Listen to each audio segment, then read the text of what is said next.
त्यांच्या उमेदवारांना केलं नाही आणि दुसऱ्यांना केलं तर बाकी सोडून द्या। आज जे तुमच्या संपूर्ण कुटुंबात जे आज लहान लहान मुलं आहेत ना का नाही? हो का नाही सांगा ना? तुम्ही त्यांना सांगतो त्यांची प्रगती तुम्ही रोखताय। एक आज जे ज्येष्ठ नागरिक म्हणून जे इथं उपस्थित आहेत, एका काळी एक 40 वर्षापूर्वी 40-45 वर्षापूर्वी तुम्ही सुद्धा तुमच्या ऐन तारुण्याच्या काळात होता। तुम्ही तारुण्याच्या काळात होता। काय झालं त्यावेळेस? का त्यावेळेसच्या काँग्रेस पक्षाच्या सरकारने का संपूर्ण असं जी आता योजना राबवल्या जातात त्या राबवल्या गेल्या असत्या, आज तुम्ही सुद्धा संपूर्ण कुठं गेला असता। त्यांना नको होतं आपणच मोठं राहिलं पाहिजे, बाकीचे गुलामगिरीत राहिलं पाहिजे। ही यांची थर्ड क्लास आणि कमकुवत आणि क्रियानिष्ठ यांचे विचार। आणि त्यामुळे झालं काय की त्यावेळेसचे तरुण जे होते आता एक जे ज्येष्ठ आहे संपूर्ण त्यांचं आयुष्य संपून गेलं, नैराश्य आलं। आता करणार काय, जाणार कुठं काय? हेच तुम्हाला तुमच्या पुढच्या पिढीला होताना पाहायचं आहे का मला सांगा? हो, आवाज जोरात तरी बोला, हो का नाही? नाही ना? कोणाला असं वाटत नाही की आपल्याला प्रत्येकाला वाटतं की आपल्या कुटुंबातले जे जन्माला आले जे तरुण आहेत ते मोठ्या हुद्द्यावर जावे, त्यांनी उद्योग समूह चालू करावा, हे करावं ते करावं। आणि ह्यासाठी मोदीजींच्या कुशल मार्गदर्शनाखाली वेगवेगळ्या योजना वेगवेगळे चालणं खुले करून दिले। महिला या ठिकाणी ज्या उपस्थित आहेत त्यांच्या जे महिला सक्षमीकरण, तरुणांसाठी youth empowerment, make in India, science and technology. आज जे तुम्ही इथं रस्ते बिस्ते जे बघता ते म्हणजे अक्षरशः म्हणजे गुळगुळीत असे दिसतात आहे। आज हे कशामुळे झाले सगळे? हे एक प्रकारचा तुमच्याप्रती आदरभाव आणि तुमच्याप्रती जे काय भावना आहेत की तुम्ही तुमचं जीवनमान चांगलं झालं पाहिजे, ह्या अगोदर त्यांना वाटलं नव्हतं। कारण की त्यांच्याकडे एवढी मस्ती झाली होती की कुठं जातात ते, कुठं जाणार? एकतर आपलं ऐकायला लागणार, नाही तर मग गप घरी बसणार। आणि एखादा जर त्यांनी आवाज विरोधात उठवला तर त्याला चिरडलं जायचं। ही वस्तुस्थिती आहे। झालं का नाही त्या काळात तसं मला सांगा जे ज्येष्ठ आहेत? मग आता त्यांनी तुम्हाला चिरडण्याचं काम केलं, त्यांना आज त्या पक्षाला चिरडण्याचं काम आता तुमच्या हातून झालं पाहिजे, एवढं लक्षात घ्या।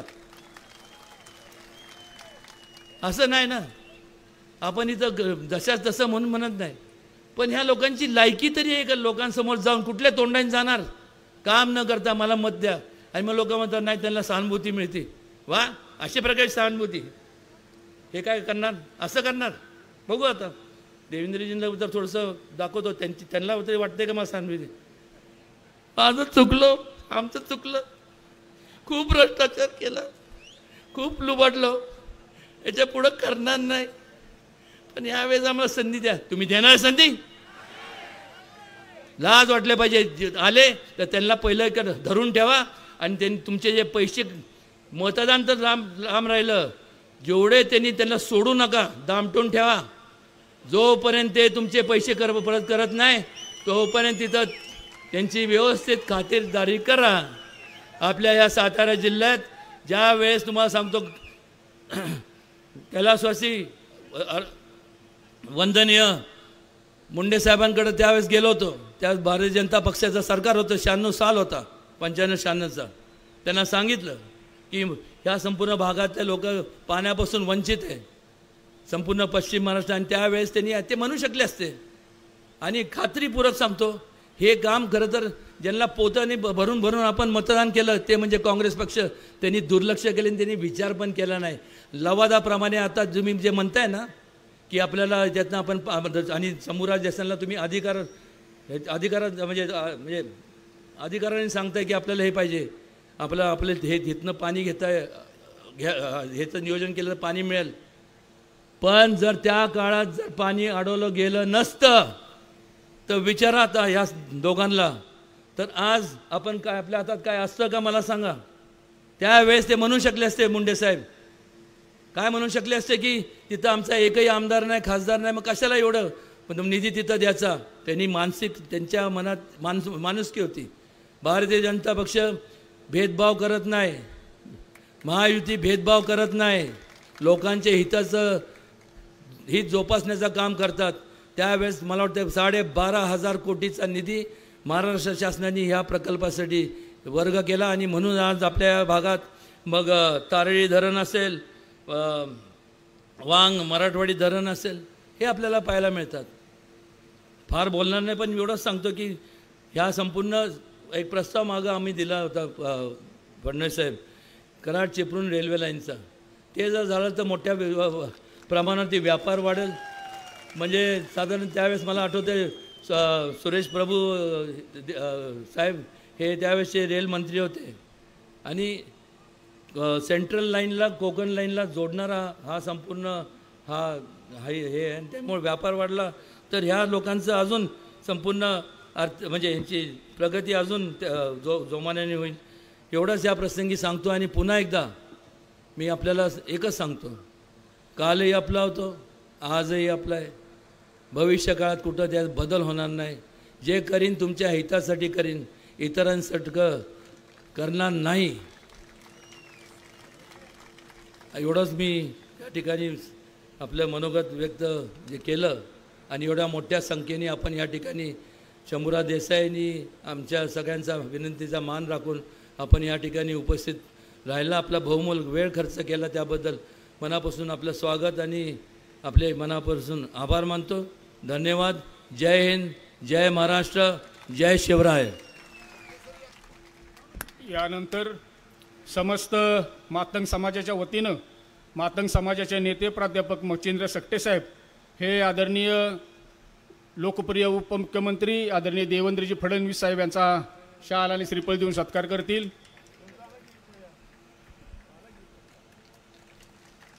यानंतर आपण ज्यांच्या मार्गदर्शनाची आतुरतेने वाट पाहतात ते आपल्या महाराष्ट्र राज्याचे लोकप्रिय उपमुख्यमंत्री आदरणीय देवेंद्रजी फडणवीस साहेब हे आपल्याला मार्गदर्शन करतील.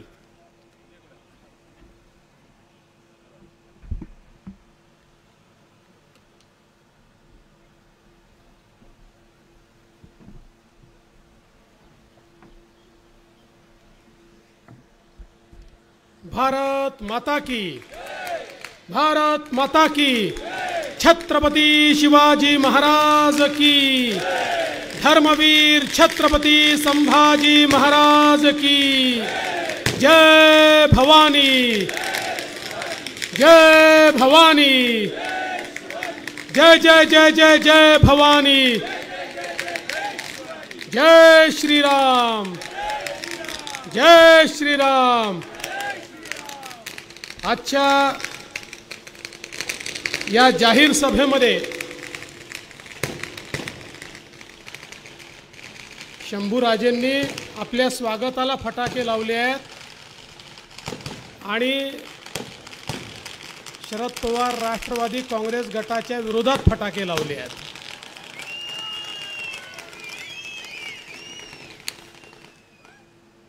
मंचावर उपस्थित आपल्या सर्वांचे लाडके उमेदवार आणि खऱ्या अर्थानं छत्रपती शिवरायांचं केवळ नावच नाही तर विचार घेऊन सातत्याने लोकसेवा करत आहेत असे श्रीमंत छत्रपती उदयन महाराज भोसले माझे परम मित्र आणि आपल्या सर्वांचे लाडके आमदार आणि महाराष्ट्राच्या मंत्रिमंडळातील एक कार्यक्षम मंत्री शंभूराजे देसाई, माझे लहान बंधू आणि जे अण्णासाहेब पाटलांचं नाव खऱ्या अर्थानं समर्थपणे चालवत आहेत असे नरेंद्र अण्णासाहेब पाटील, रविराज देसाईजी, यशराज देसाई, भरतनाना पाटीलजी, दिलीपराव चव्हाणजी, गणेशराव यादवजी, जयंतराव शेलारजी, विक्रमबाबा पाटणकरजी, अशोकराव पाटीलजी, मच्छिंद्र सकटेजी, रवींद्र सोनावणेजी, रमेशजी पाटील, फत्तेसिंहजी पाटणकर, विजयजी पवार, प्रदीपजी पाटील, कविताताई कचरे, नंदकुमार सुर्वे, रामभाऊ लाहोटी, सागर माने, DP जाधव, मंचावर उपस्थित सर्व मान्यवर, कोणाचं नाव सुटलं असेल तर नाव लिहिणाऱ्याची चूक आहे, माझी चूक नाही आहे, त्यामुळे आधीच माफी मागतो. खरं म्हणजे आज या ठिकाणी आल्यानंतर चाफळच्या प्रभू श्रीरामांना वंदन करतो आणि त्याच वेळी खऱ्या अर्थानं या महाराष्ट्राने ज्यांना लोकनेते हा बहुमान दिला असे लोकनेते बाळासाहेब देसाई यांना विनम्र अभिवादन करतो. या महाराष्ट्राच्या जडणघडणीमध्ये, महाराष्ट्राच्या विकासामध्ये आणि महाराष्ट्र उभा करण्यामध्ये ज्या लोकांचं नाव आपण घेतो अशा लोकांच्या नावामध्ये अग्रणी नाव असलेलं हे लोकनेते बाळासाहेब देसाईंचं नाव आहे. आणि आपण शंभूराजे म्हणालात की त्यांना पद्म पुरस्कार मिळाला पाहिजे. निश्चित मी तुम्हाला सांगतो, मी स्वतः त्या संदर्भात केंद्र सरकारकडे मागणी करेन आणि विनंती करेन. या संपूर्ण डोंगराळ भागामध्ये, कडाकपाऱ्यांमध्ये,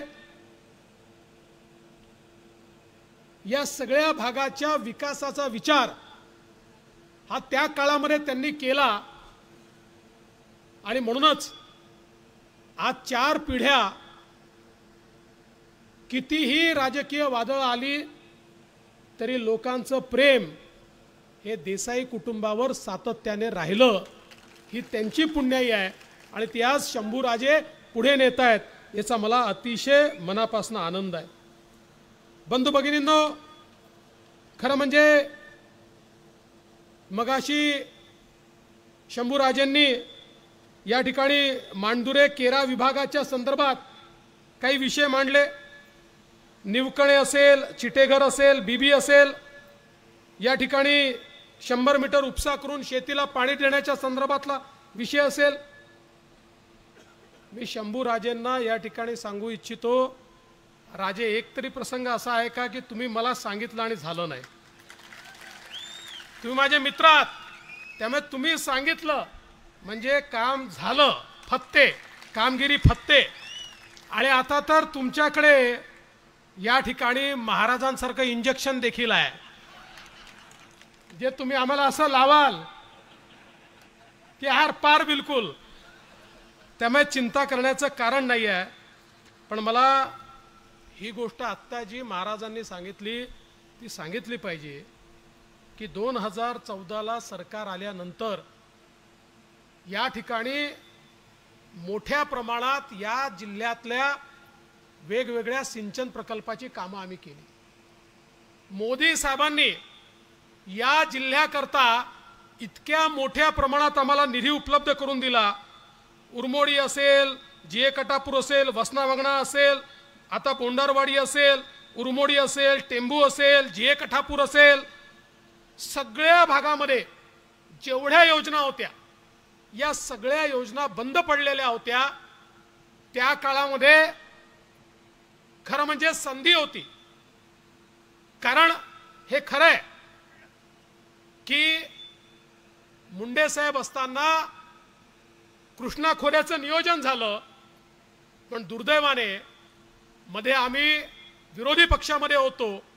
मला आठवतं शंभूराजे आम्ही किती संघर्ष करायचो, पण कुठेतरी लोकांना गृहीत धरलं जायचं आणि यांचं काम केलं तरी आपले, नाही केलं तरी आपले. आणि अनेक वेळा तर आम्हाला अशी देखील परिस्थिती पाहायला मिळाली की राज्यकर्त्यांची मानसिकता होती, अरे सगळं करून टाकलं तर आपल्या मागे येणार कोण. आणि म्हणून हे सगळे सिंचन प्रकल्प रखडलेले होते. मोदीजी आल्यानंतर आणि राज्यात आपलं सरकार आल्यानंतर या सगळ्या सिंचन प्रकल्पाला भरघोस निधी आपण त्या ठिकाणी दिला आणि आज एक एक प्रकल्प पूर्णत्वाला जातो आहे. सातारा जिल्ह्यातला दुष्काळी भाग देखील आज जलमय होतो आहे, हे आपल्याला पाहायला मिळत आहे. आणि मी तुम्हाला विश्वासानं सांगतो, शंभूराजेंनी जी कामं हातामध्ये घेतली आहेत ती कामं पूर्ण करण्याकरता शिंदे साहेब आणि मी वचनबद्ध आहोत, हे तुम्हाला सांगण्याकरता या ठिकाणी आलो आहे. बंधू भगिनींनो, ही सगळी कामं तर होतीलच, पण एक गोष्ट आपण लक्षात घेतली पाहिजे, ही निवडणूक ग्रामपंचायतची, जिल्हा परिषदेची, नगरपंचायतची, विधानसभेची निवडणूक नाही आहे. देशाच्या लोकसभेची निवडणूक आहे. देशाचा नेता निवडण्याची निवडणूक आहे. पुढचे 5 वर्ष देश कोणाच्या हाती सुरक्षित असेल, पुढचे 5 वर्ष देशाला विकासाकडे कोण घेऊन जाईल, जनसामान्यांच्या आशा आकांक्षा आणि अपेक्षा कोण पूर्ण करू शकतो, याचा फैसला करणारी ही निवडणूक आहे. त्यामुळे या ठिकाणी महाराज साहेब आहेत, त्यांच्या समोर अजून कोणी उमेदवार आहेत हे तर आहेतच, पण यांच्या माध्यमातनं यांचा फैसला नाही आहे, यांच्या माध्यमातनं देशाच्या नेत्याचा फैसला या निवडणुकीच्या माध्यमातनं आपण करतो. आज आपण पाहू शकतो 2च पर्याय आपल्याला दिसतात. 2 भाग झाले आहेत देशामध्ये, 2 वेगवेगळे ध्रुव तयार झाले आहेत. एकीकडे अखिल विश्वामध्ये ज्यांना सर्वाधिक लोकप्रिय नेता म्हणून गणलं जातं ते विकास पुरुष असलेले नरेंद्र मोदीजी आहेत. आणि मोदीजींच्या समवेत आपल्या शिंदे साहेबांची शिवसेना आहे, अजितदादांची राष्ट्रवादी आहे, मनसे आहे, रिपाई आहे, पिरिपा आहे, दलित सेना आहे, रासपा आहे, जनसुराज्य आहे, आमचे सक्ते साहेब त्यांची पार्टी या ठिकाणी आहे. वेगवेगळ्या प्रकारच्या सगळ्या संघटना मिळून एक महायुती आपण तयार केली आहे. आणि त्या महायुतीचे महानायक हे नरेंद्र मोदीजी आहेत. आणि दुसरीकडे कोण आहे? राहुल गांधीजी आहेत. आणि राहुल गांधीजींसोबत 24 पक्षांची खिचडी आहे. त्या खिचडीची अवस्था काय आहे? कोणी कोणाला नेता म्हणायलाच तयार नाही आहे. आज आपण जर बघितलं, आपली विकासाची ट्रेन आहे, या विकासाच्या ट्रेनचं इंजिन हे मोदी साहेब आहेत. याला वेगवेगळ्या पक्षांचे डबे लागले आहेत. आणि या डब्यांमध्ये दीन, दलित, गोर, गरीब, आदिवासी, शेतकरी, शेतमजूर, महिला, अल्पसंख्याक, भटके, विमुक्त, ओबीसी सर्व समाजाच्या लोकांना आपल्या या ट्रेन मध्ये बसायची जागा आहे. पण दुसरीकडे काय अवस्था आहे? दुसरीकडे डब्बेच नाही आहे, सगळे इंजिनच आहे. म्हणजे तिकडे बघा, राहुल गांधी म्हणतात मी इंजिन आहे, उद्धव ठाकरे म्हणतात मी इंजिन आहे, शरद पवार म्हणतात मी इंजिन आहे, ममता बॅनर्जी म्हणते मी इंजिन आहे, लालू प्रसादांचा पोरगा म्हणतो मी इंजिन आहे, मुलायम सिंगांचा पोरगा म्हणतो मी इंजिन आहे, स्टॅलिन म्हणतो मी इंजिन आहे. त्या ठिकाणी डब्बे नाहीच आहे, सगळे इंजिन आहेत. आणि इंजिन मध्ये बसण्याची जागा कोणाकरता असते? सर्वसामान्य माणसाकरता नसते. इंजिन मध्ये बसायची जागा ड्रायव्हर करता असते. राहुल गांधींच्या इंजिन मध्ये फक्त सोनियाजी आणि प्रियंकाजी बसू शकतात, तुमच्याकरता जागा नाही आहे. पवार साहेबांच्या इंजिन मध्ये फक्त सुप्रियाताई सुळेन करता जागा आहे. आणि उद्धव ठाकरेंच्या इंजिन मध्ये फक्त आदित्य ठाकरेंकरता जागा आहे, तुमच्याकरता जागा नाही आहे बंधू भगिनींनो. आणि यांच्या इंजिनची खासियत काय आहे? यांचं इंजिन एक जण दिल्लीकडे ओढते, दुसरं बारामतीकडे ओढते, तिसरं मुंबईकडे ओढते, चौथं कोल्हापूरकडे ओढते. यांचं इंजिन हलतही नाही, डुलतही नाही, चालतही नाही, बंद पडलेलं, ठप्प पडलेलं यांचं इंजिन आहे. पण ज्या क्षणी महाराज साहेबांच्या कमळाची बटन तुम्ही दाबाल, त्या क्षणी सातारा मतदारसंघाची बोगी थेट मोदीजींच्या इंजिनला लागेल. आणि मग सातारा मतदारसंघाला कोणीच या ठिकाणी थांबवू शकणार नाही. बंधू भगिनींनो, तुम्ही बघा 10 वर्षामध्ये मोदीजींनी या देशामध्ये काय केलंय. एक सायलेंट रेव्होल्यूशन आहे, एक क्रांती जिचा आवाज कोणाला समजला नाही अशी क्रांती ही 10 वर्षात या देशात झाली. आणि हे मी म्हणत नाही, जगातले अर्थतज्ञ म्हणतात की 10 वर्षात क्रांती करणारं हे मोदी मॉडेल नेमकं काय आहे. देशामध्ये 10 वर्षामध्ये 25 कोटी लोक गरिबी रेषेच्या बाहेर आले. देशामध्ये 10 वर्षात 20 कोटी लोक जे कच्च्या घरात राहायचे, झोपडीत राहायचे, त्यांना पक्क घर मिळालं. देशामध्ये 10 वर्षामध्ये 50 कोटी महिलांना त्या ठिकाणी त्यांच्या घरामध्ये गॅसचं सिलेंडर मिळालं. देशामध्ये 55 कोटी घरांमध्ये शौचालय मिळालं. 60 कोटी लोक असे होते की ज्यांच्या घरी माता भगिनी 70 वर्षाच्या स्वातंत्र्यानंतर हंडा घेऊन पाणी भरण्याकरता नदीवर किंवा त्या ठिकाणी तलावावर जायच्या. त्या 60 कोटी लोकांच्या घरी शुद्ध जल हे नळाच्या माध्यमातून मोदीजींनी त्या ठिकाणी पोहोचवलं. आणि 80 कोटी लोक असे आहेत. या 80 कोटींमध्ये 7 कोटी आपल्या महाराष्ट्रातले देखील आहेत. 80 कोटी लोक असे आहेत की 2020 सालापासून मोदीजींनी ज्यांना मोफत रेशन दिलं आणि पुढचे 5 वर्ष त्यांना मोफत रेशन हे मोदीजींच्या माध्यमातून मिळणार आहे. आज आपण पाहू शकतो या ठिकाणी 60 कोटीच्या वर अशी तरुणाई आहे की ज्या तरुणाईला मोदीजींनी मुद्रा योजनेमध्ये लोन दिलं. 10 लाखापर्यंतचं लोन बिना तारण आणि बिना गॅरेंटरचं.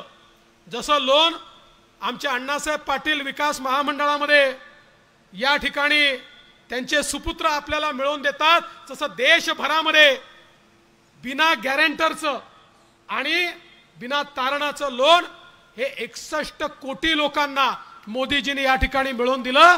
आणि यामध्ये 30 कोटी आमच्या महिला आणि मुली आहेत की ज्यांना मोदीजींनी पायावर उभं केलं आहे. आज ते आपला व्यवसाय करतात. आणि आता तर मोदीजींनी सांगितलं 10 नाही 20 लाखापर्यंत आता कुठलंही तारण न घेता या ठिकाणी कर्ज दिलं जाईल, हे मोदीजींनी या ठिकाणी सांगितलेलं आहे. आणि बंधू भगिनींनो, देशामध्ये 80 लाख बचत गट मोदीजींनी तयार केले. 8 लाख कोटी रुपये त्याला दिले. आणि यातनं 10 कोटी महिलांना आपल्या पायावर उभं केलं. 3 कोटी महिलांना आता लखपती दीदी बनवतात. 1 कोटी बनल्या आहेत. आणि येत्या काळामध्ये 10 कोटी महिला या लखपती दीदी या ठिकाणी होणार आहेत. कारण मोदीजी म्हणतात की एक पुरुष पायावर उभा राहिला तर केवळ पुरुष पायावर उभा राहतो, पण एक महिला पायावर उभी राहिली तर संपूर्ण परिवार पायावर उभा राहतो. आणि म्हणून महिलांना या ठिकाणी प्राधान्य देण्याचं काम हे मोदीजींनी केलं. आणि माझ्या माता भगिनींना सांगू इच्छितो, आमच्या मंचावर महिला काही फार दिसत नाहीये, पण आमचं फार काळ चालणार नाहीये. आता मोदीजींनी व्यवस्था केली आहे. 2026 नंतर अर्धा मंच आम्हाला महिलांना द्यावा लागेल, कारण 2026 नंतर विधानसभेतही 33% आमदार महिला असणार आहेत आणि लोकसभेत 33% खासदार. मोदीजींनी महिलांना आता त्या ठिकाणी प्राधान्य दिलेलं आहे.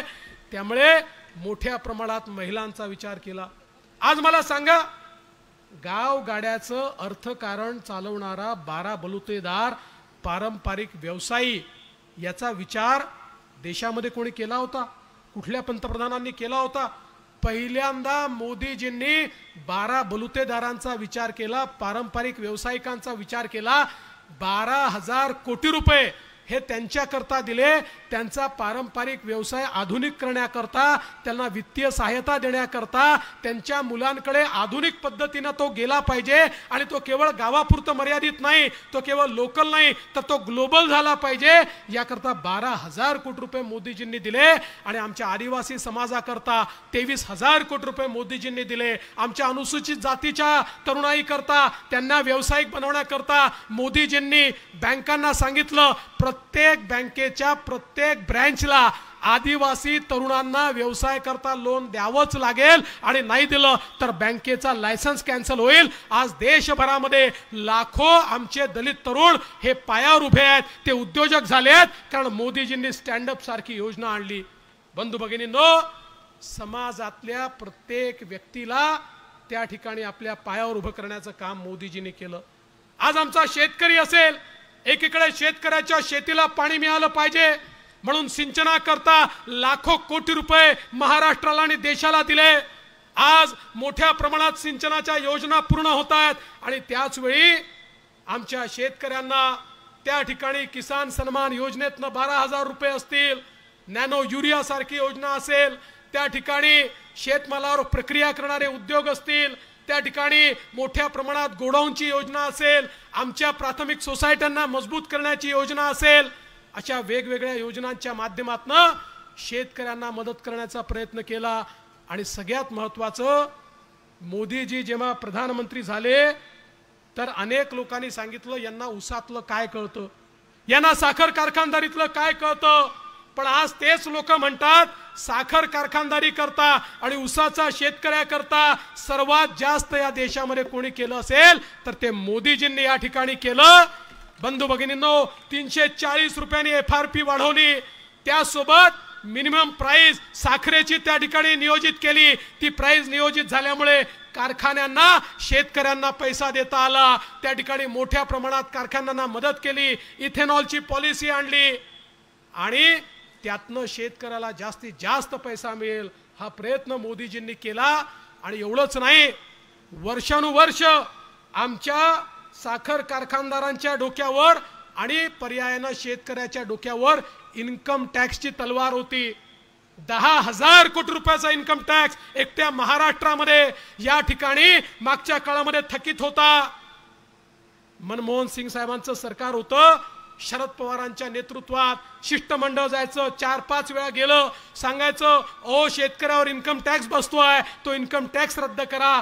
हो म्हणायचे, पण इन्कम टॅक्स रद्द केला नाही. लोक कोर्टात गेले, कोर्टात हारले, हायकोर्टात हारले, सुप्रीम कोर्टात हारले. अशी अवस्था होती. कारखान्यांना सांगण्यात आलं आता शेतकऱ्यांना जे पैसे दिले आहेत त्यातनं वसुली करा आणि इन्कम टॅक्स भरा. मोदीजींचं सरकार आलं, आम्ही मोदीजींकडे गेलो, त्यांना सांगितलं हा केवळ कारखान्यावर इन्कम टॅक्स नाही आहे, हा सामान्य शेतकऱ्यावर इन्कम टॅक्स आहे, हा तुम्ही रद्द केला पाहिजे. या देशात जे घडलं नाही ते मोदीजींनी करून दाखवलं आणि मागच्या तारखेपासनं 10,000 कोटी रुपयाचा इन्कम टॅक्स शेतकऱ्यावरचा रद्द करण्याचं काम हे मोदीजींनी केलं.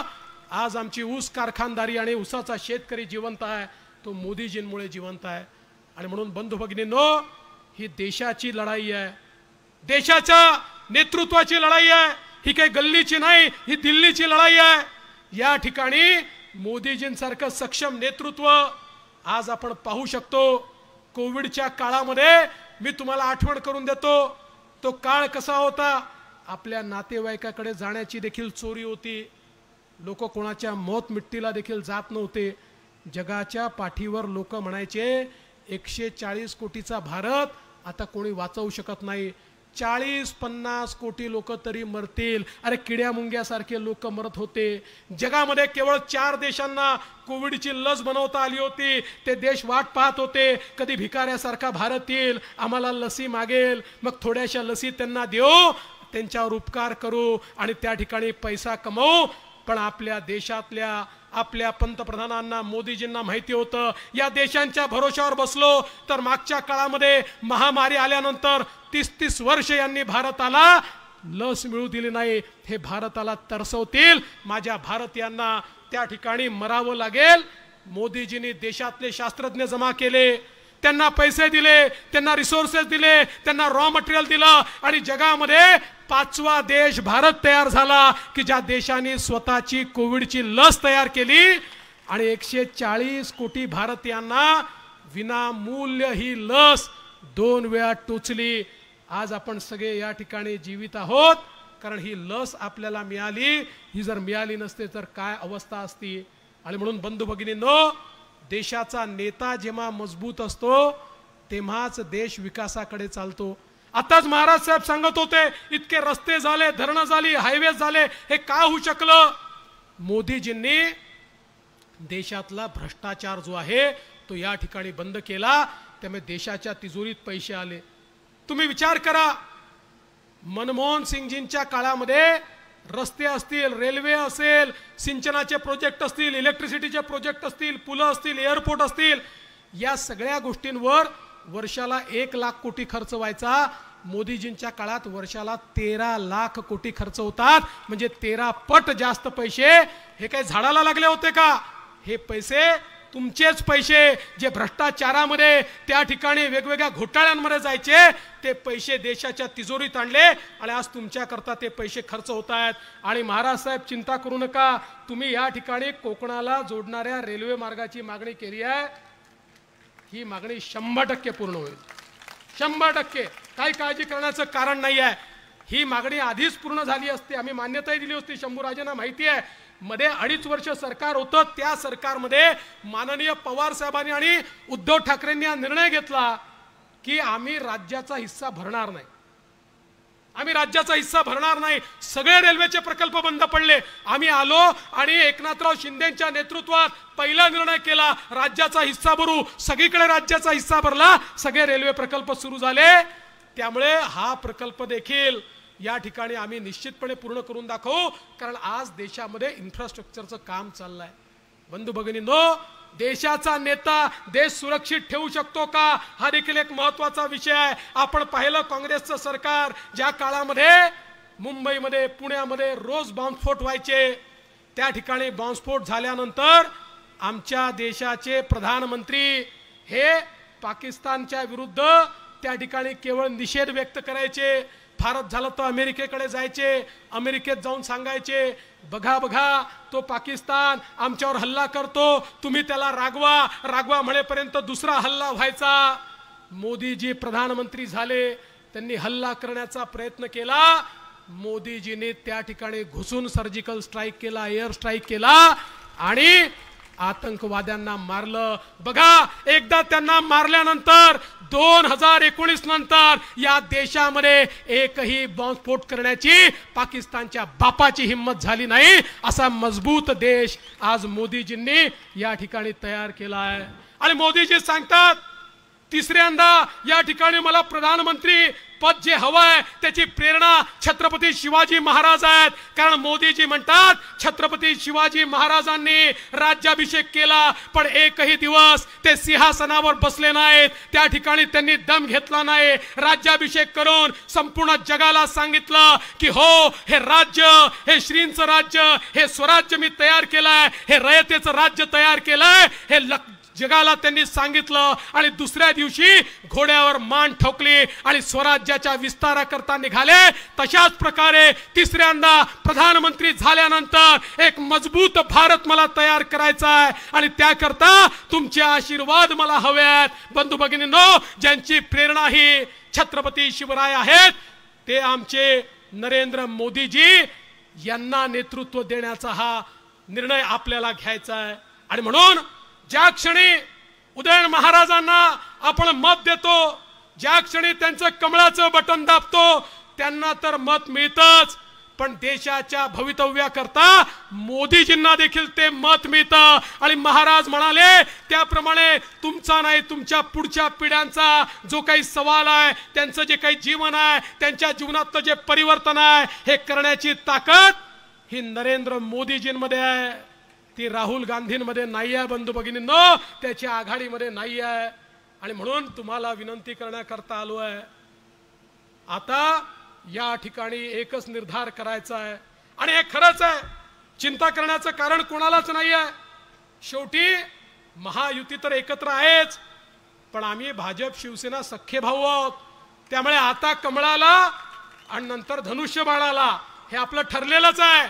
याचा चिंता करण्याची आवश्यकताच नाही आहे. त्यामुळे आपल्या सगळ्यांनी आता पुन्हा एकदा ज्यावेळी चौथ्यांदा तिसऱ्यांदा आपले मोदी साहेब शपथ घेतील, त्यावेळी त्यांना शपथ घेण्याकरता 400 खासदार त्या ठिकाणी उभे असतील.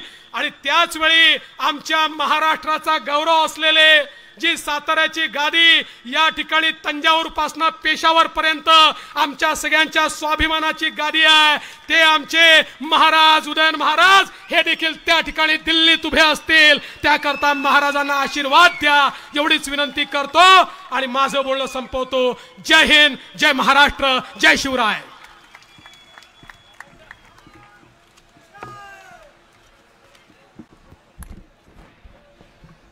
आत्ता आपल्या देशाच्या होऊ घातलेल्या या लोकसभेच्या निवडणुकी प्रित्यर्थ आपल्या सातारा जिल्ह्याचे या उमेदवार त्यांच्या निवडणूक प्रचाराप्रित्यर्थ आज इथं उपस्थित असणारे आपल्या महाराष्ट्र राज्याचे लाडके उपमुख्यमंत्री तसेच सर्व व्यासपीठावरील मान्यवर इथं उपस्थित राहिले, आम्हाला मार्गदर्शन केलं, त्याबद्दल सर्वांचे आभार मानून आणि इथं या विभागातून आलेले सर्व लोकांचे आभार मानून फडणवीस साहेबांना एवढंच एक आव्हान देतो की आमच्या साहेबांचा शब्द म्हणजे हे एक प्रमाण आहे आणि ह्या मतदारसंघातली जनता ते प्रमाण मानून खरोखर मंत्री साहेबांना किंवा खासदार साहेबांना चांगले मताधिक्य निवडून देतील एवढंच बोलतो आणि हा कार्यक्रम संपला जाहीर करतो.